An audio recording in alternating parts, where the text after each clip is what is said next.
안녕하세요. 자료해석 강의를 맡은 정승현입니다.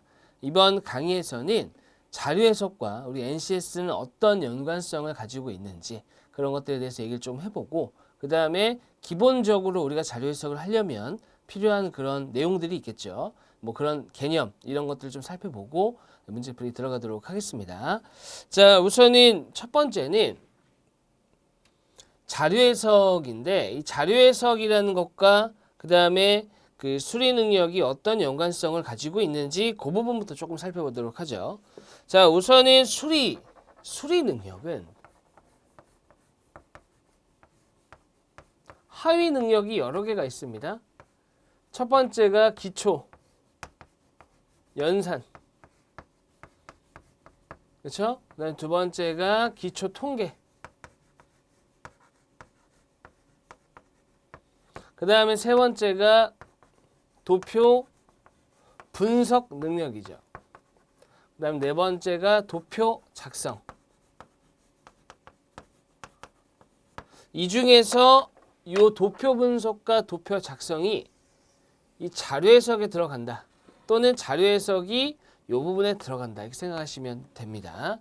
자, 그런데 뭐 자료 해석이라는 것 자체가 PSAT만 있는 것은 아닙니다. 여러 군데 자료 해석이라는 과목 자체는 여러 시험에 걸쳐서 들어가 있는 내용이긴 하지만 그 중에서도 우리가 특히 PSAT에 있는 내용을 보는 이유는 이렇습니다. 뭐냐면 PSAT 문제는 저도 뭐 출제한 적은 없습니다. 제가 이제 문제 만들고 PSAT 강의를 하고 있는데 PSAT 자체는 그 굉장히 양질의 문제입니다. 이게 왜 그러냐면은 왜 양질이 될 수밖에 없냐면은 그 PSAT 자료 해석에 들어가 있는 이 문제 하나를 만들기 위해서 이 문제가 나오기 위해서 묻고자 하는 게 분명히 있습니다. 이 묻고자 하는 것을 만들기 위해서 문제를 계속 가공을 합니다. 그러다 보니까 PSAT 자료 해석 같은 경우는 목적성이 뚜렷하다는 거죠. 뚜렷합니다. 목적이 뚜렷하기 때문에 우리가 어떤 이 자료의 어떤 부분을 봤을 때 얘는 이런 것을 의미하는구나. 그래서 그런 것들을 캐치하고 문제에 적용을 하고 풀어볼 수가 있다는 거죠. 그러다 보니까 이런 것들이 장치가 굉장히 많이 심어져 있다 보니까 사실상 얘기할 것도 좀 많고요. 그 다음에 준비가 어느 정도 된 사람의 경우는 이런 오히려 자료 해석 같은 경우는 익숙해지기만 하면 시간 단축에도 굉장히 유리합니다. 왜냐하면 봐야 될 것들이 명확하기 때문에. 맞죠? 자, 근데 차이점은 좀 있습니다. 어떤 차이점이 있냐면 가장 큰 차이점은 시간적인 부분입니다. 뭐냐면 우리가 보통 NCS 시험을 봤을 때 한 문제에 1분 남짓 주어지죠. 그렇죠? 1분 남짓 주어지는데 그 실제 우리 PSAT 시험 같은 경우는 뭐 7급 민간 경력자도 있고요. 그 다음에 뭐 5급 공채도 있는데 5급 공채 같은 경우에는 40문제 90분을 줍니다. 이 얘기는 2분 15초 정도 준다는 얘기고요. 그 다음에 민간 경력자 같은 경우도 25문제 60분을 줍니다. 그러다 보니까 2분이 넘죠. 이것도 똑같이. 그러니까 한 문제당 2분이 넘는 문제입니다. 굉장히 좀 오래 걸리는 문제인 거죠. 왜냐하면 일반적으로 우리가 보는 시험에서는 대체로 1분 또는 1분 미만인데 이런 문제들은 한 문제당 2분 이상이 필요하다는 얘기입니다. 그러다 보니까 쉬운 문제는 분명히 아니지만 그래도 우리가 이런 양질의 문제를 좀 다뤄봄으로써 실제 수리 능력 뭐 다른 영역도 마찬가지입니다. 뭐 언어 논리도 마찬가지고요. 상황 판단도 마찬가지입니다. 이런 것들이 적절하게 적용할 수 있도록 어떤 기술을 배운다. 그렇게 생각하시면 좋을 것 같습니다. 아시겠죠? 자, 그래서 우리가 자료 해석을 보는 겁니다. PSAT 자료 해석. 이런 질문들도 하죠. 교수님, 그러면 수리 능력이라는 것은 기초 연산, 기초 통계 얘네들도 있는데 왜 자료 해석만 하나요? 이렇게 할 수 있는데 일단 기본적으로 그 우리가 요 강의만 하는 게 아니죠. 그죠? 뒤에 또 수리 능력 가서도 말씀을 드릴 겁니다.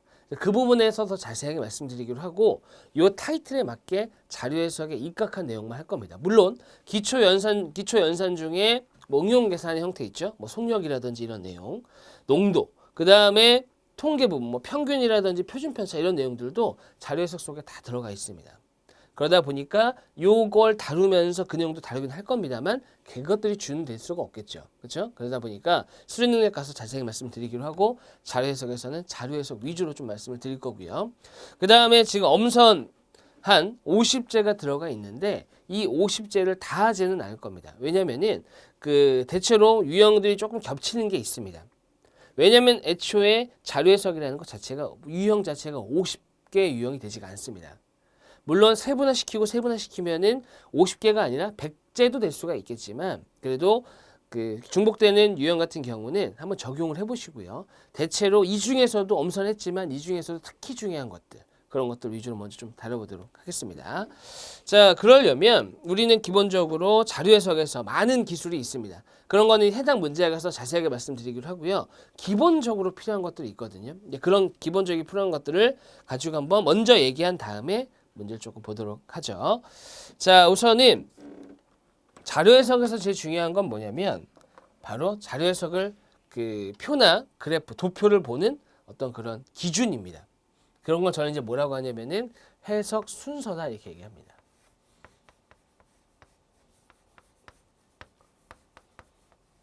해석 순서입니다. 자, 첫 번째 제목을 봐야 되겠죠. 제목을 보면서 타이틀을 보는 거죠. 그러면서 뭘 물어보는구나. 그런 것들이 좀 명확하게 정의가 돼야 됩니다. 자, 그런데 뭐 제목 안 봐도 다 풀리던데요. 맞습니다. 거의 풀리죠. 거의 풀리는데 모든 문제가 풀리는 것은 아닙니다. 왜냐하면 이런 장치가 있을 수 있습니다. 제목과 그 다음에 선택지에 있는 내용 있죠. 요 두 내용이 서로 다를 수가 있습니다. 쉽게 얘기해서 제목 같은 경우는 지출에 대한 얘기를 하고 있는데 선택지에서는 소비에 대한 그 소비가 아니라 수입, 그죠? 뭐 생산, 지출, 그 다음에 뭐 생산 이렇게 좀 다른 얘기를 할 수가 있다는 얘기죠, 그렇죠? 근데 제목을 읽지 않고서 단순히 누가 1등이다, 누가 2등이다 이런 식으로만 얘기해 버리면은 지출에 대해서 물어봤는데 웬 생산 이렇게 되는 거죠, 그렇죠? 그렇기 때문에 제목과 선택지는 비교하실 필요가 있습니다. 물론 절대적으로 매번 나오거나 하는 것은 아니지만 그래도 습관적으로 좀 봐주셔야 되죠. 왜냐하면 이런 한 문제 한 문제에 우리의 당락이 좌우되기 때문에. 됐죠? 그리고 제목을 보지도 않고 문제 푼다는 것은 항상 문제가 됩니다. 우리가 학창시절만 생각해 보시더라도 생각해 보십시오. 문제 제대로 안 읽어서 틀린 적이 한 번입니까? 두 번입니까? 아니면 아주 많습니까? 아주 많죠. 그렇죠? 그러니까 제목, 문제를 반드시 읽으시면서 뭘 물어보는구나 하셔야 됩니다. 자, 그 다음에 두 번째는 단위를 봐줘야 됩니다. 단위 같은 경우는 장난하지 마세요 그럴 수 있습니다. 왜냐면은 단위 뭐 그냥 킬로그램, 뭐 그램, 리터, 뭐 세제곱미터, 톤 이런 거 구분 못할까 봐요 이렇게 생각할 수 있지만 뭐 그런 것들도 시험에 나오기도 합니다. 간혹 이런 거죠. 그 1톤인데 이거를 1kg로 이렇게 장난치지는 않고요. 안 나온다고 한다 그러면은 1톤인데 100kg로 잘못 계산한다든지 아니면 자리 표시를 좀 잘못한다든지, 그죠? 뭐 100만 달러인데 1000달러로 한다든지 이런 어떤 우를 범할 수는 있습니다. 근데 그런 것들은 이제 수험생 여러분들이 잘 아시니까 그런 거는 제가 드릴 말씀은 아니고요. 단위라는 건 뭐냐면 단위를 딱 보고 문제에서 뭘 해야 되는지 예측할 수가 있습니다. 무슨 얘기냐면 단위는 어찌됐건 간에 둘 중에 하나입니다. 실수 단위. 그 다음에 비율 단위. 실수 단위의 대표적인 게 뭐가 있냐면은 그죠? 사람, 인구, 뭐 억원, 맞죠? 이해되시죠? 그 다음에 뭐 나온다고 한다 그러면 뭐 톤 이런 것들 이렇게 무게 단위가 들어갈 수도 있고 사람, 어떤 돈, 금액, 그 다음에 무게 단위, 점점점 이런 것들이 들어갈 수가 있습니다. 다 실수 단위죠. 뿐만 아니라 뭐 제곱미터, 그죠? 이런 것도 나올 수 있고요.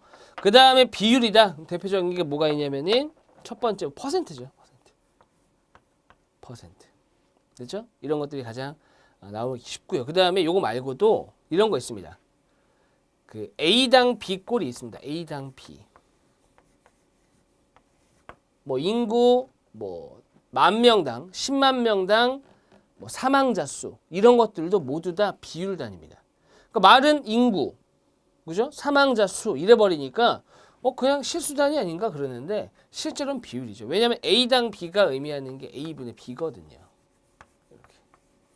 이렇게 바라보라는 얘기거든요. A분의 B. 이거 비율입니다. 이렇게 가는 거. 분수꼴로 나타내는 거. 자, 이런 것들뿐만 아니라 더 있죠. 점점점. 자, 이렇게 돼 있을 때 실수 단위로 들어갔다라고 한다 그러면은 일단 물어볼 수 있는 거. 가장 대표적인 것은 추이. 추이를 물어볼 수 있겠죠. 증가하고 있다, 감소하고 있다. 이런 것들. 자, 그다음에 비교. 누가 크다, 누가 작다 이런 거 있죠. 그렇죠? 그래서 이런 것들은 보통 순위와 연관이 있습니다. 순위. 누가 더 크다, 누가 더 작다. 됐죠? 그다음에 간단한 계산. 간단한 계산이라는 것은 보통 합차입니다. 합차. 더하고 빼고. 대표적인 게 증가량 이런 거 물어보는 거죠. 그렇죠? 자, 이런 것들. 자, 이런 것들이 일단은 가장 좀 많이 물어볼 수 있는 것 중에 하나지만 가장 중요한 건 얘네가 아닙니다. 가장 중요한 건 뭐냐면 바로 비율화죠. 비율화. 가장 중요합니다. 꼭 체크하셔야 됩니다. 가장 중요합니다. 왜냐하면 비율화라는 게 뭐냐면 비율만 따로 떼서 한번 볼까요? 비율이라는 것은 기준 양분에 비교하는 양입니다. 비교하는 양. 이거를 비율이라고 하거든요. 비교량. 이렇게 생긴 거. 그죠? 그 대표적인 게 이제 비중. 그죠? 비중. 몇 퍼센트를 차지하냐. 이런 것들을 물어볼 때도 전체분에 해당하는 양만큼. 맞죠? 그 다음에 이런 것도 굉장히 많죠. 속력이죠, 속력. 속력이 뭐냐면은 그 단위 시간당 이동 거리거든요. 단위 시간당 이동 거리. 그죠? 그래서 시간분의 거리죠. 그죠? 이렇게 바꿔주는, 이런 게 다 비율합니다. 비율. 바꿔주는 형태. 이렇게 분수 형태로 바꿔주는 거. 요게 가장 잘 나옵니다. 됐죠? 자, 정리하겠습니다. 단위가 실수다 그러면 우리는 처음에는 의도적으로 생각을 좀 하셔야 됩니다. 그래, 추이가 나올 수 있겠다. 추세. 그 다음에 비교할 수 있겠다. 순위. 그 다음에 계산, 합차 같은 것도 물어볼 수 있겠다. 그 다음에 가장 중요한 거는 비율화야. 분수로 바꿔주는 거. 비중, 그죠? 그 다음에 뭐 증가율 이런 거 물어보는 거 있죠. 이런 것들을 물어보는 것이 가장 그 쟁점이 될 수가 있습니다. 문제 풀 때. 핵심. 보통 답이 여기서 나오기도 하고요. 자, 이렇게. 나올 수 있겠구나. 라고 생각하셔야 됩니다. 됐죠? 교수님, 나올 수 있겠구나와 나오는 건 다르지 않나요? 자, 우리가 기본적으로 문제를 풀 때 가장 중요한 거 뭘까요? 자, 잠깐 멈춰놓고 한번 생각해 보세요. 가장 중요한 게 뭐죠? 우리가 문제 풀 때 가장 중요한 거 뭘까요? 시간이죠? 시간. 근데 시간이 오래 걸리는 이유가 뭘까요? 뭘 해야 될지 모르는 겁니다. 맞나요? 모르죠. 그게 가장 중요한 겁니다. 근데 문제를 딱 만났는데 뭐 어떻게 해야 돼? 이러면은 끝난 겁니다. 그 문제는 제껴야죠. 그렇죠? 버퍼링이 문제인 겁니다. 그러니까 문제에서 실수도 아니야? 이런 것들을 물어볼 수 있겠네? 라고 했을 때 선택지에 딱 등장했다 그러면은 그거에 대해서 나오는구나. 준비 이미 했죠. 그렇죠? 들어가는 겁니다. 근데 이렇게 생각할 수 있습니다. 또 이거 일일이 하나씩 생각하는 게 너무 오래 걸려요. 저는 오래 걸려요. 저한테 안 맞아요. 그러시는데 자꾸 해야 줄어듭니다. 시간은. 시험장에 가서 할게요. 이런 거는 안 됩니다. 자꾸 해야 줄어들지 시험장에서 하면 줄어들겠습니까? 처음 하는데. 그러니까 그러지 마시고 평소에 연습을 하시면 무의식적으로 등장하게 됩니다. 속에서 준비하고 있다는 얘기입니다. 아시겠죠? 자, 그러니까 비율화가 제일 중요하고 나머지도 물어봅니다. 안 물어본다는 얘기가 아니라 물어보는데 가장 핵심이 되는 건 얘라는 거죠. 왜? 얘네는 따지기가 쉬운데 얘는 어렵다. 상대적으로. 됐죠? 자, 그 다음에 비율 한번 가볼까요? 비율 한다 그러면은 비율은 요겁니다. 기준 양분에 비교하는 양. 됐죠? 비율은 기준 양분에 비교하는 양인데 얘도 물어본다 그러면은 비율 간 비교. 비율 간 요게 꼭 들어가야 됩니다. 비율 간. 비율끼리 추이를 물어볼 수 있죠. 증가율이 증가한다. 어떤 증가율을 나타내는 표가 있는데 증가율이 증가한다라는 표현은 가능한 겁니다. 됐죠? 그 다음에 비교 가능하죠. 증가율이 가장 큰 거 마찬가지입니다. 순위. 그 다음에 계산. 근데 계산 같은 경우는 주의하셔야 되는 거 퍼센트 포인트입니다. 퍼센트가 아니고 아시겠죠? 자, 그 다음에 여기서도 제일 중요한 녀석이 있죠. 그게 바로 뭐냐면은 여기서는 실수화입니다. 실수화.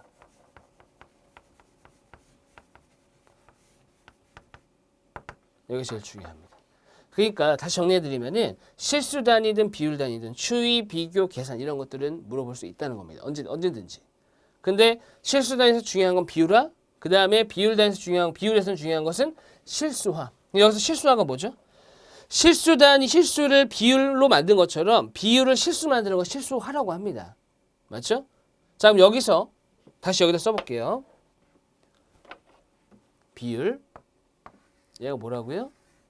기준 양분에 비교한 양이 그러고요.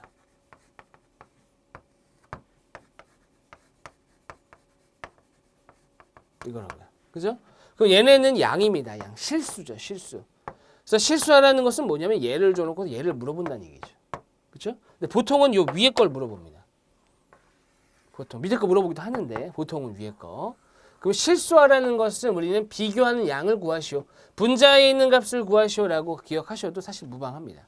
그 정도로 분모보다는 분자를 거의 물어보는데 문제가 있습니다. 무슨 문제가 있냐면 실수화, 비율을 주고서 실수화를 해라 그랬을 때 실수화가 안 된다는 게 핵심입니다. 근데 왜 안 될까요? 비율은 기준 양분에 비교하는 양인데 얘를 구하고 싶다. 그러면은 얘가 주어져 있을 때 얘를 구하려면 뭐가 있어야 됩니까? 요게 있어야 되죠. 그죠? 요거 없이는 못 구한다는 얘기입니다. 그러니까 실수화가 안 된다. 예외가 있습니다. 예외. 물론 예외가 중요한 겁니다. 우리한테는 예외입니다. 예외. 예외. 자, 예외 첫 번째. 뭐죠? 얘가 없어서 문제라고 했죠? 얘가 있으면 됩니다. 됐죠? 여기 있으면 되는 거죠. 두 번째. 얘가 주어져 있진 않아도 기준량이 같다라는 전제가 있으면 된다는 거죠. 그러면 정확하게 얘가 얼마인지는 몰라도 얘가 같다면 얘가 크면 얘도 큰 거죠. 그 정도는 할 수 있다는 얘기입니다. 그죠? 실수값을 비교할 때 각각의 값이 얼마인지는 모른다 하더라도 얘가 같다 그러면은 얘가 큰 놈이 얘가 크다. 그렇게 생각할 수 있겠죠. 그렇죠? 자, 예외 두 가지고 요거 활용하는 것도 있습니다. 활용하는 건 뭐냐면은 기준량이 정확하게 얼마인지 주어지지도 않고 기준량이 같지도 않지만 기준량의 비가 주어지는 거죠. 예를 들어서 뭐 2대 3이다. 뭐 이런 식으로. 그죠? 자, 그렇게 주어질 수 있습니다만 자, 보통 이렇게 일단 기억을 좀 해놓으시면 좋습니다. 그렇죠? 자, 여기까지가 지금 2단계 간 겁니다. 두 번째, 제목 보고 단위 보고. 근데 이런 것들은 너무 복잡한데요 그러는데 자꾸 새기십시오 안으로. 자꾸 새겨놔야 실제 써먹죠. 이거를 수험생 여러분 좀 생각하시는 것처럼 이거를 매번 꺼내서 일일이 열거 하면서 가는 건 오래 걸립니다. 무의식적으로 튀어나올 수 있을 정도로 얘네들이 나온다. 특히 비율화, 실수화 안 되지만 예외 두 가지. 요건 꼭 확인하셔야 됩니다. 되셨죠? 왜냐하면 이게 나올 거니까 준비하고 계셔야 된다는 얘기입니다. 준비. 버퍼링이 없어야 되니까. 됐죠? 자, 그 다음에 단위 봤으면 세 번째 뭘 봐야 되냐? 가로, 세로축의 구성을 봐야 됩니다. 가로축과 세로축. 뭐로 구성되어 있는지. 가로를 봤더니 연도들이 나열되어 있네. 이거 추위를 물어볼 수 있겠구나. 세로를 봤더니 무슨 암 해가지고 여러 가지 항목들이 나열되어 있구나. 그러면 요거는 비교, 대소비교. 누가 1등인지 2등인지 따지는 순위를 물어볼 수 있겠구나. 라고 하는 구성을 볼 수 있다는 얘기죠. 구성. 됐죠? 구성. 이렇게 해서 마음을 먹는 거죠. 단위 보고 구성 본 다음에 이제 뭘 해야겠다. 마음 먹는 거. 그렇죠? 여기서는 문제는 안 나옵니다. 이건 이제 핵심적인 부분이 될 수 있지만 여기서 문제가 나오는 건 아닙니다. 구성을 보는 거. 자, 그 다음에 네 번째. 내용 확인. 내용 스캔이라고 할까요? 스캔. 쭉 흘러드는 거죠. 쭉. 근데 요건 제가 가로를 좀 치겠습니다. 가로치는 이유는 뭐냐면 시험장에서 내용 스캔하고 있다가는 완전히 망하는 거죠. 시간이 없으니까. 그죠? 버퍼링이 없으려고 이런 것들을 하는 건데 내용을 일일이 뜯어보고 있다? 바보 같은 행동입니다. 하지만 별표는 하나 주겠습니다. 별표를 주는 이유는 평소에 하십시오. 평소에. 연습. 됐죠? 이게 내용 스캔이 뭐냐면은 구성상의 특징을 보는 거죠. 특징. 어차피 표에 들어가는 내용들은 모두 다 숫자이기 때문에 숫자입니다. 그러다 보니까 들어가는 것들을 가지고 숫자 가지고 할 수 있는 건 뭐밖에 없냐면 누가 크고 누가 작고 이거밖에 없죠. 그죠? 그래서 구성상의 특징을 보고서 증감 여부 라든지 아니면 순위 이런 것들을 따져보시는 거죠. 연습으로 따져보는 겁니다. 따져보고 따져본 상태에서 이런 것들이 나올 수 있겠구나. 그죠? 조금 더 이런 걸 따지다 보면은 이렇게 비교할 수 있겠구나. 그죠? 뭐 순위가 변동되는구나. 이런 것들에 대해서 알 수가 있다는 거죠. 평소에 연습하십시오. 평소에. 실전에 가서는 하면 안 됩니다. 왜 안 될까요? 실전에 가서는. 했다가는 시간이 어마어마하게 걸리기 때문입니다. 아시겠죠? 자, 그 다음에 다섯 번째. 다섯 번째는 이제 뭐냐면은 각주입니다. 각주. 각주도 중요합니다. 각주 같은 경우는 보통 들어가는 내용들이 뭐가 있냐면 공식, 그 다음에 전제 등이 들어갑니다. 전제. 공식 같은 경우는 무조건 나온다고 보시면 됩니다. 전제 같은 경우는 문제에 오류가 있을 수 있기 때문에 깔아놓는 경우가 있거든요. 그러니까 100% 확인까지 할 필요는 없지만 근데 공식 같은 경우는 확인해야겠죠. 그죠? 각주에 나오는 내용은 이용 안 할 거면 안 줍니다. 내용 같은 경우에는 필요 없는 내용도 있거든요. 하지만 각주는 이용 안 할 거면 안 줍니다. 아시겠죠? 됐죠? 자, 여기까지. 제가 이제 해석하는 순서 5단계라고 합니다. 이걸 제목, 단위, 가로축, 세로축 보고 내용 한번 훑고 그 다음에 각주 확인. 됐죠? 요건데 제가 이런 것들에 대해서 강조를 하면서 이런 것들 익숙해지셔야 됩니다. 지금 이걸 하나하나 나열하다 보면은 한 2분 걸립니다. 2분. 문제를 풀지도 않았는데 표 확인하는 것까지만 해도 2분이 걸린다는 거죠. 됐죠? 하지만 이렇게 자꾸 습관하시면은 정말 빠르게 할 수 있습니다. 제가 실제 강의할 때도 이렇게 일일이 따져서 말씀을 드립니다. 보십시오. 단위가 실수네요. 실수가 나오면 뭐가 나온다고 했죠? 추이, 비교, 계산, 비율화. 한번 확인해 볼까요? 1번 확인하는 거죠. 그죠? 추이입니다. 2번 비교, 3번 비율이 나왔네요. 4번 비율이 나왔네요. 됐죠? 나오는 건 정해져 있다는 겁니다. 이해되셨죠? 그렇죠? 자, 그래서 뭐가 나오느냐 이런 것들 따져보시고요. 됐죠? 그 다음에 가로축, 세로축 어떻게 생겼구나 확인하시고 그 다음에 내용 한번 보시면서 이런 특징 가지고 있구나. 그럼 출제자는 이 내용을 가지고 이런 것들을 물어볼 수 있겠구나. 이렇게 예측도 한번 해보는 거고요. 자, 그 다음에 각주, 공식, 전제 확인하는 습관 반드시 들이시기 바랍니다. 자, 해석 이 순서가 어느 정도 익숙해지셨다면 다음은 뭐냐면 이제 무언가 계산을 조금 할 줄 알아야 됩니다. 왜냐면은 실수 단위로 주어져 있을 때나 그 다음에 비율 단위로 주어져 있을 때 물어보는 것들이 몇 가지가 있거든요. 이제 그런 것들에 대해서 하려면은 기본적으로 첫 번째 기본 분수에 대해서 알아보셔야 됩니다.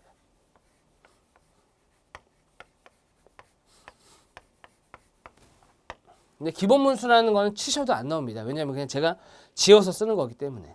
그러니까 기본 분수라는 것은 자료 해석하는 사람으로서 기본 소양이다. 이렇게 생각하시면 됩니다. 아시겠죠? 자, 한번 적어보겠습니다. 2분의 1. 자, 한번 같이 해보시죠. 0.5. 3분의 1. 0.33. 4분의 1. 0.25. 5분의 1. 0.2. 자, 여기까지 모르시는 분 없지 않을까 싶습니다. 됐죠? 자, 그 다음 6분의 1. 0.167. 몰랐죠? 그죠? 아시는 분도 있고요. 자, 그 다음에 7분의 1. 0.143. 8분의 1. 0.125. 다음에 9분의 1 이렇게 합니다. 됐죠? 특히 이쪽에 있는 거. 이쪽에 있는 거는 많이 안 보셨을 수 있죠. 0 3분의 1 같은 경우도. 나머지야 뭐 다 알고 있는 건데 이런 것들이 좀 생소할 수 있습니다. 자, 그다음 여기서 끝내면 안 됩니다. 이거는 그러니까 기본 중에 기본, 기초입니다. 얘는 말고 11분의 1 0.0909입니다. 요거를 반올림해서 이렇게. 제가 보통 기본문수라고 해서 이걸 소수로 표현할 때 기본적으로 소수 세 번째 자리까지 표현하거든요. 넷째에서 반올림 해가지고 그렇게 기억하시는 게 좀 좋습니다. 그 다음에 11분의 1 83 13분의 1 077 14분의 1 15분의 1 0.067 그 다음에 16분의 1 2호거든요. 반올림해서 17분의 1 이렇게 18분의 1 056 19분의 1 이렇게 됐죠. 여기까지 같이 기억하시면 좋습니다. 상당히 많이 나옵니다. 상당히. 그 다음에 이것까지는 반드시 좀 암기를 해주시고 추가로 더 본다. 그러면은 뭐 요 정도 25분의 1 되죠? 0.04 그 다음에 뭐 요 정도. 그 다음에 이런 질문들을 합니다. 선생님, 교수님, 뭐 뭐든지 간에 이거 분자가 1인 것만 실컷 외웠는데 문제에서는 1인 게 나오는 게 아니라 19분의 3이 나오던데요. 그럼 이거 외울 필요 없는 거 아니에요? 이렇게 할 수 있습니다. 19분의 3은 외웠다면 곱하기 3이죠. 물론 근사값입니다만. 됐죠? 이렇게 이용하시는 겁니다. 이렇게. 3은 좋은데 3은 좋지만 18분의 17 이런 거 어떻게 하나요? 이런 건 힘들지 않습니까? 그죠? 자, 근데 18분의 17이다. 그러면은 이건 1-18분의 1이죠. 맞죠? 1-18분의 1이니까 이거를 1에서 빼면 됩니다. 0.944 이런 식으로 가시면 되죠. 기본적인 것들을 기억하시면 됩니다. 아시겠죠? 자, 됐습니다. 자, 이런 기본 문수들 반드시 암기하셔야 되고요.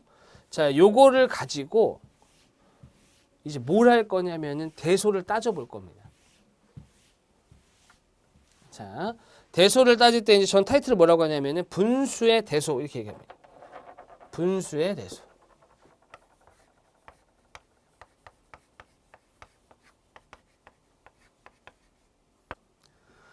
자, 분수의 대소라고 한다 그러면은 이제 어떤 것 때문에 하는 거냐? 바로 비율 때문에 하는 거죠. 비율. 왜냐면 비율이 분수 형태로 돼 있죠.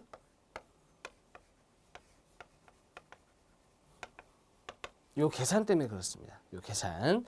자, 요거에 대해서 한번 좀 얘기를 해보겠습니다. 일단은 우리가 분수의 대소를 따지려면 1단계, 2단계로 구성이 되어 있습니다. 물론 궁극적으로는 2단계만 쓸 거거든요. 그래도 1단계에 대해서 알고 가야 2단계 쓸만합니다. 근데 그냥 2단계만 해버리면은 그냥 뭘 하는지도 모르고 그냥 막 적용하기만 하기 급하다는 거죠. 잘 안 됩니다. 그래서 1단계 거쳐서 결과적으로 2단계로 완성을 하십시오. 아시겠죠? 자, 분수의 대소다. 그러면은 첫 번째 알아야 되는 게 있습니다. 분수. 분수는 분모와 분자로 구성되어 있죠? 자, 모르는 사람 없죠? 없습니다. 자, 다음 두 번째는 B분의 A가 있습니다. B분의 A. 그럼 B분의 A는 분모 분자에다 똑같은 값을 곱했을 때 어떻죠? 같은 값이다. 요거 모르시면 좀 곤란합니다. 두 가지 모르는 사람은 좀 곤란하다는 얘기죠. 자, 한마디로 뭐죠? 할 수 있다. 됐죠? 됐습니다. 자, 한번 가보겠습니다. 제가 좋아하는 분수, 항상 예를 드는 게 있는데 50분의 10입니다. 5분의 1이지만 숫자의 변화를 조금 다이나믹하게 보기 위해서 10씩을 곱했습니다. 50분의 10, 5분의 1 똑같은 값입니다. 자, 분모 분자의 비가 몇 대 몇입니까? 5대 1입니다. 그죠? 5대 1, 1대 5. 자, 그러면 앞에서 얘기했던 것처럼 분모 분자에다가 똑같은 값을 곱하면 어떻게 되는 거죠? 같아야 되겠죠? 1.2 한번 곱해보죠. 그럼 요 값은 얼마입니까? 60분의 12인데 자 여기서 우리 더해진 것만 따로 한번 해보죠. 이렇게. 됐죠? 눈치 빠르신 분들은 눈치 챘습니다. 자, 못 채신 분들 하나 더 적어드릴게요.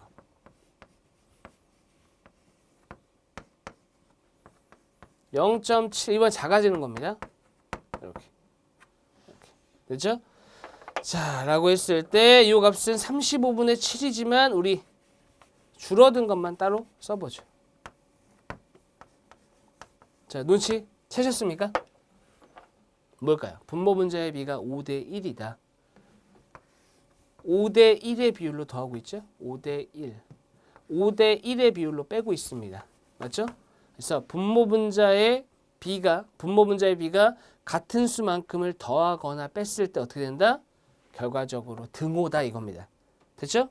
요게 자 1단계 하고 있는 겁니다. 자 그러면 요렇게 한번 해보죠. 분모 분자의 비가 같은 값을 더하거나 빼면 같은 값이라고 했습니다.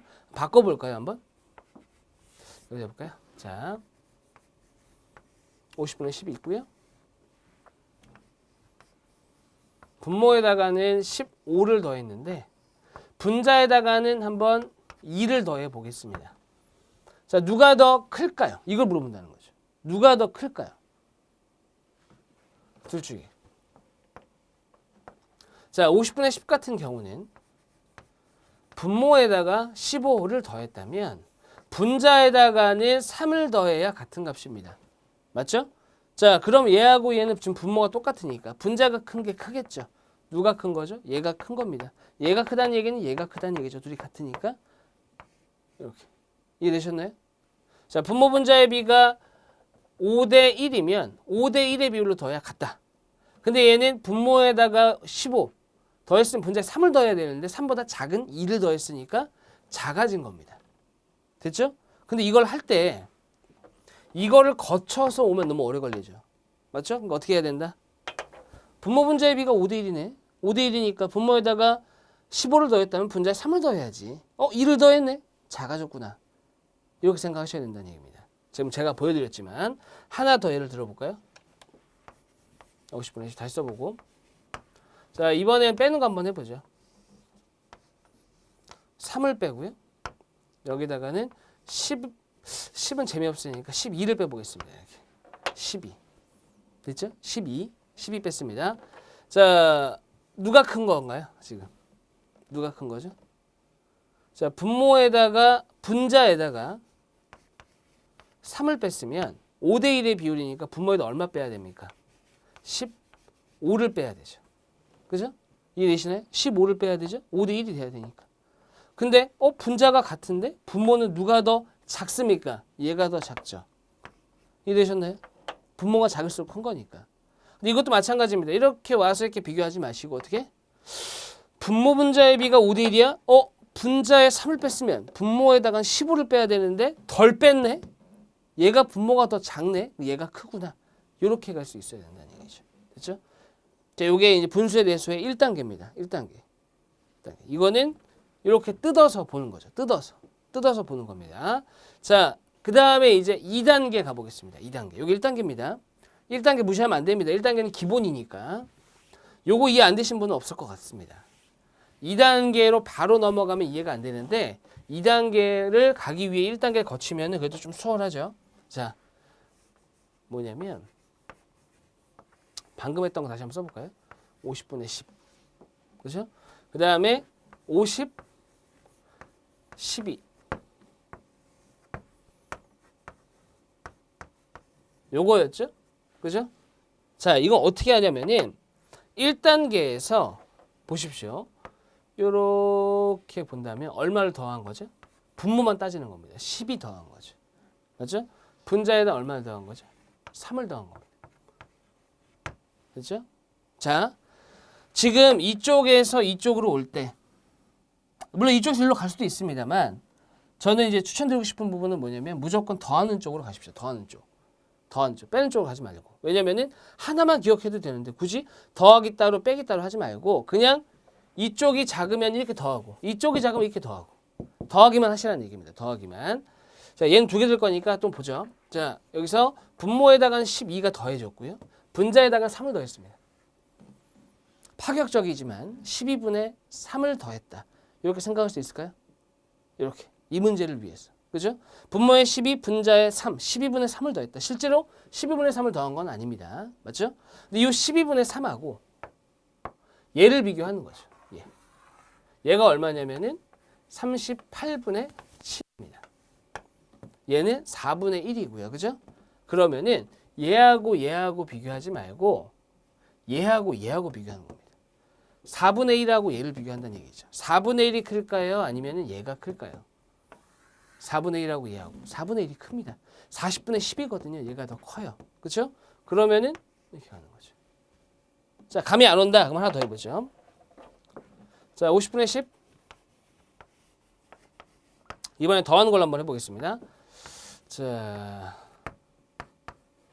여기다가는 7을 한번 더해보고요.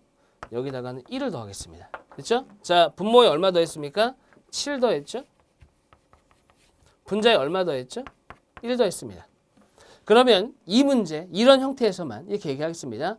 5분의 1에다가 얼마를 더한 거죠? 7분의 1. 분모에 7, 분자에 1. 7분의 1을 더했다. 어떻습니까? 괜찮습니까? 이 문제에서만. 실제로 7분의 1을 더한 건 아니지만. 자, 라고 했을 때 5분의 1과 7분의 1 중에 누가 더 큽니까? 5분의 1이 더 크죠? 맞나요? 7분의 1, 5분의 1. 5분의 1이 더 크죠? 그럼 이거는 작아진 겁니다. 그러니까 무슨 얘기냐면은 자기보다 작은 걸 더하면은 작아지는 겁니다. 그죠? 그러니까 얘가 큰 거죠. 결과적으로 얘가 작아진 거니까. 자기보다 큰 걸 더하면 커지는 거고. 이해되셨나요? 요게 2단계입니다. 이게 왜 그러냐면은 우리가 앞에서 50분의 10 그럼 얘는 뭐랑 같다 그랬죠? 얘랑 같습니다. 맞죠? 자, 그리고 이렇게 본다면 누가 더 크냐는 거죠. 얘가 더 크죠. 그죠? 왜? 5대 1이니까 5대 1이 돼야 돼서. 근데 이거는 단순히 우리가 뒤에 더해진 것만 따져보겠다는 얘기입니다. 이제는. 앞에서는 풀로 다 봤죠. 그죠? 이 숫자 풀로 다 봤었는데 이제는 어떻게 한다? 얘만 떼서 보겠다는 얘기입니다. 얘만. 됐죠? 그러니까 보니까 어떻게 된 겁니까? 이렇게. 더하기 7 더하기 5대 1이 돼야 되는데 5대 1보다 작은 값입니다. 그죠? 5대 1보다 작으니까 어떻게 된 거죠? 아, 이거 작아졌구나. 그렇게 결론을 줘버린다는 얘기죠. 됐죠? 됐죠? 자, 그래서 요거를 제가 문자로 공식화해 갖고 한번 보여드릴 건데 감으로 익히시는 게 더 좋습니다. 자, 어떻게 되냐면 B분의 A 여기 C, D분의 C 그 다음에 여기다가는 F를 더하고 여기다가는 2를 더하고 빼는 건 일부러 안 한 겁니다. 빼는 것까지 할 필요가 없으니까. 아니 한쪽으로 가면 이렇게 가면 되죠. 그죠? 이렇게 가는 게 빼기면 이렇게 가면 더하기잖아요. 그죠? 이렇게 됐습니다. 자, 그래서 이렇게 더했다라고 했을 때 B분의 A와 얘하고 비교하지 말고 F분의 2를 비교하는 거죠. 왜냐면 F분의 2가 작으니까. 요거다. 자기보다 큰 걸 더했다. 결론이 뭘까요? B분의 A는 D분의 C보다 작다. 요겁니다. 됐죠? 이렇게. 물론 여기가 반대면 반대겠죠. 됐죠? 이렇게. 자, 요게 이제 2단계입니다. 딱 더해진 것만 보는 거죠. 풀로 보는 게 아니라. 됐죠? 감으로 익히시는 게 좋습니다. 자, 요 정도 한번 보고요. 그 다음에 우리 교재에 있는 문제 하나 풀어보면서 또 이야기 해보겠습니다. 자, 일단은 최신 기출입니다. 2018년 PSAT 나책형에 들어간 6번 문제. 우리 교재에서는 1번 문제가 되겠습니다. 1번 한번 보시죠. 자, 다음 표는 조선시대 태조부터 선조 때 동안 과거 급제자 및 출신 신분이 낮은 급제자 중 본관이 없는 자, 3품 이상 옳은 자에 대한 자료이다. 이에 대한 보기의 설명 중 옳은 것을 모두 고르면 일단은 이거 잘 보십시오. 태조부터 선조 때 동안 과거 급제자 및 출신 신분이 낮은 급제자 중 본관이 없거나 그다음에 3품 이상 옳은 자 이겁니다. 자, 보시게 되면은 요건데 여기서 좀 구분을 해놨죠. 이렇게 생긴 급제가 전체 급제자 이게 과거 급제자고요. 그 다음에 출신 신분이 낮은 급제자 중 이랬으니까 자, 출신 신분이 낮다. 요 안에 본관이 없다. 그죠? 그 다음에 3품 이상 옳은 자가 따로 있을 수도 있지만 이렇게 형태로 들어가 있는 거예요. 이해되셨죠? 그렇죠? 뭐뭐 중 이랬으니까. 됐죠? 본관이 없으면서 3품 이상 오를 수도 있고요.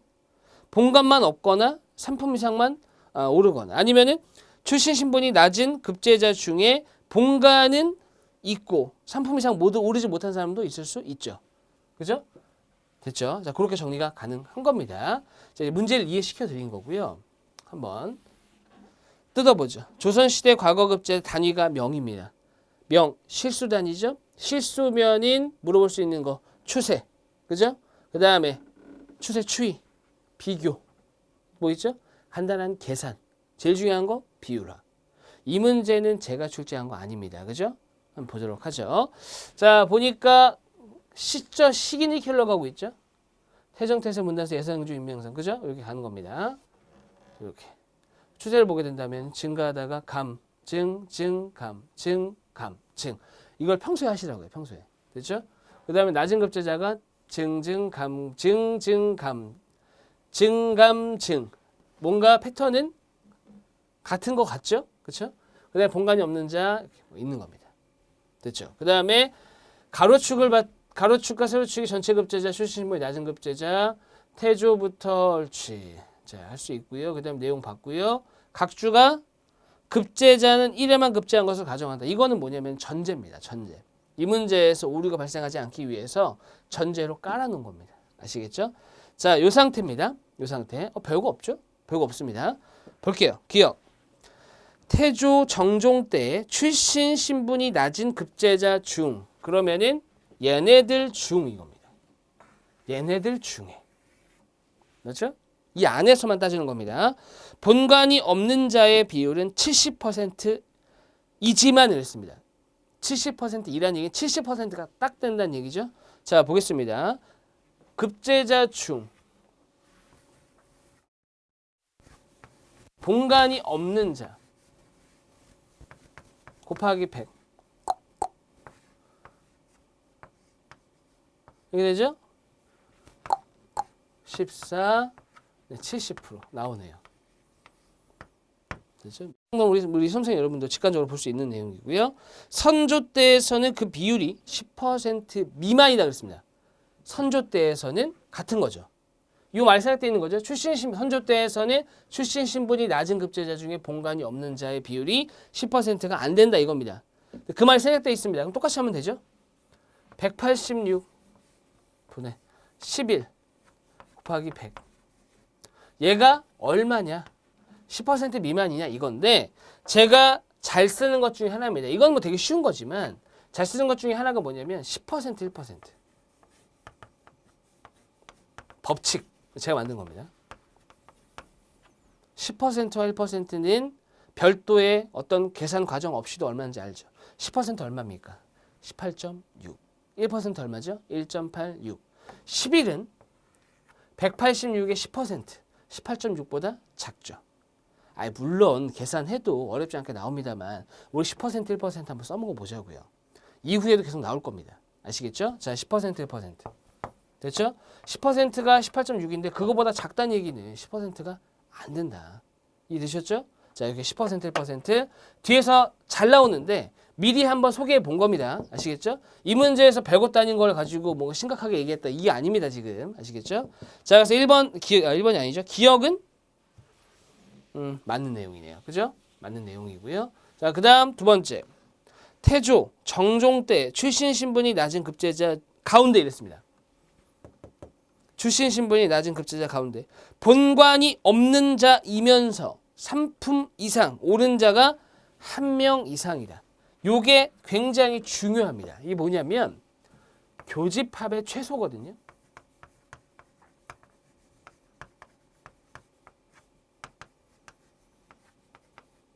교집합의 최소. 자, 요거는 뭐 최소 교집합이라고 하는 사람도 있습니다만 교집합의 최소값입니다. 최소값. 명확하게 이해가 좀 돼야 됩니다. 워낙 중요한 내용이라 한번 짚고 넘어가겠습니다. 뭐냐면 우리가 A가 있고요. B가 있다.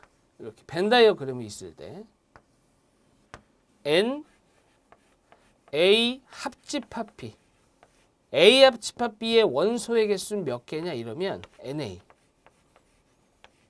MB 마이너스 NA 교집합 B.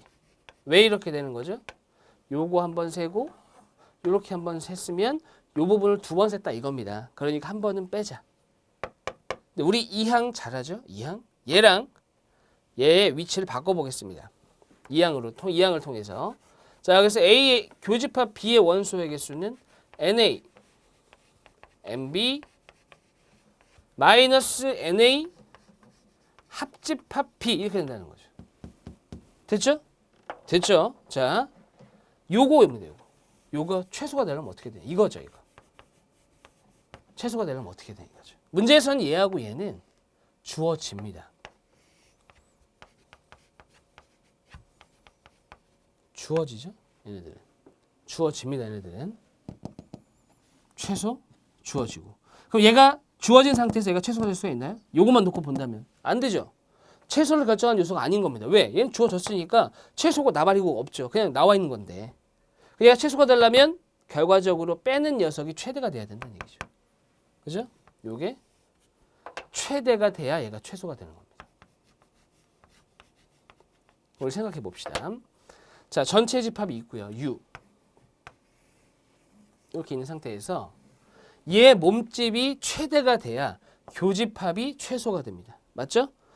몸집이 아무리 최대가 되더라도 요 전체를 넘어갈 수가 없죠. 그렇죠? 그럼 결과적으로 얘가 언제 최대가 되냐 이겁니다. 언제 최대죠? 전체가 될 때입니다. 전체가 될 때. 글자 조금 이상하네요. 요거는 A 합집합 B가 전체가 되면 됩니다. 물론 전체가 안 될 수도 있습니다만 어찌됐건 간에 최대가 되는 거. 됐죠? 자, 정리해 보겠습니다. 최대가 되려면 얘가 꽉 채워야 됩니다. 꽉 채우든지 아니면은 결과적으로 겹치는 게 없던지. 그죠? 이렇게. 자, 문제 한번 돌아가 볼까요? 어떻게 적용이 되는지. 지금 태조 정종 때에서 출신 신분이 낮은 급제자 중에 본관이 없으면서 3품 이상 오른 자는 적어도 1명 이상이다 이겁니다. 근데 보십시오. 이게 28인 거죠. 이게 28. 이게 얼마입니까? 13이죠? 여긴 40인. 여기는 지금 어떻게 되는 거죠?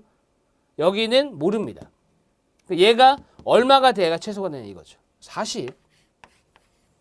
그죠? 그게 최소가 될 거 아닙니까? 이해되시죠? 그죠? 왜냐면 40을 넘어갈 수가 없거든요. 40까지거든요. 40까지. 그러니까 이렇게 하면 1명인 거죠. 그렇죠? 그러니까 최소 1명. 그 얘기는 1명 넘어갈 수도 있다는 얘기고요. 어쨌든지 간에 최소 1명이다. 이해되셨죠? 자, 결론. 최소, 교집합의 최소값은 어떻게 하는 거죠? 주어집니다. 더하고 전체를 빼면 됩니다. 이해되셨죠? 별거 없죠? 상당히 자주 나옵니다. 상당히. PSAT 시험에서는 요 교집합의 최소값 요거를 상당히 많이 다룹니다. 많이 다루는데 우리 그 NCS에서는 상대적으로 좀 덜 다룰 수도 있어요. 덜 다룰 수도 있지만 그래도 모태가 되는 것 자체가 이런 자료 해석이기 때문에 최소 교집합, 교집합의 최소값 이런 것도 굉장히 잘 나올 수 있다는 겁니다. PSAT에서는 엄청 다룹니다. NCS에서는 엄청까지는 아니지만 나올 수 있다. 이게 결론입니다. 아시겠죠? 자, 요거. 다시 정리해 볼까요? 주어지고 전체를 빼면 됩니다. 전체가 아니면 어떻게 되는 거죠? 얘네들 더한 거를 빼면 됩니다. 됐죠? 왜? 공통되는 게 하나도 없으면은 그때가 최소가 될 수도 있으니까 자, 만약에 얘네들 더해도 전체가 안 된다면 그냥 둘 더한 걸 빼세요. 즉 0이란 얘기입니다. 0. 아시겠죠? 자, 그렇게. 자, 그래서 니은은 맞네요. 자, 기억하고 니은이 맞고요. 그럼 만약에 이게 실전이다 그러면 어떻게 해야 되죠? 실전이면 디귿 가야 됩니까? 선택지 보십시오. 디귿 가야 됩니까? 안 가야 됩니다. 디귿은 제끼는 겁니다. 무조건. 하면 바보입니다. 이거는. 하지만 우리는 바보는 아니지만 그래도 다뤄볼게요. 디귿. 전체 급제자가 가장 많은 왕대에 전체 급제자가 가장 많은 왕대에 출신 신분이 낮은 급제자도 가장 많다. 중종이 더 많죠. 그죠? 자, 그래서 틀렸다. 보통 이렇게 의미 없는 것들은 좀 간단합니다. 확인하는 거고. 그렇죠? 디귿 아니고요. 자, 리을만 확인해 보죠. 중종 때에 전체자 급제자 중에서 출신 신분이 낮은 급제자가 차지하는 비율은 20% 미만이다. 중종 때. 자, 니은이 상당히 좋고요. 니은이 제일 좋습니다. 그다음에 나머지는 뭐 어렵지 않고요. 리을 보면은 전체 급제자 중에 출신 신분이 낮은 급제자. 너무 단순하죠? 역시 비율합니다. 자, 뭐라고 했죠? 20% 미만이다? 그럼 어떻게 할까요? 10%. 90이죠? 20%면 180. 180보다 크네요? 그러면 이건 20%가 넘어가는 건데 미만이라고 했기 때문에 틀렸다. 자, 비율 엄청 나옵니다. 비율아. 됐죠? 자, 그래서 답은 리을이 틀렸기 때문에 1번입니다. 됐죠? 자, 첫 시간이라서 일단은 기본적인 내용 좀 살펴봤고요. 그 다음에 그 한 문제 정도 풀어봤습니다. 자, 뒤에 나오는 문제들을 좀 더 풀어보면서 다음 시간부터는 좀 더 풀어보면서 제가 말씀드렸던 부분, 그 다음에 추가해야 되는 부분들 이런 것들을 좀 모두 다 다룰 수 있는 그런 강의가 되도록 하겠습니다. 수고하셨습니다.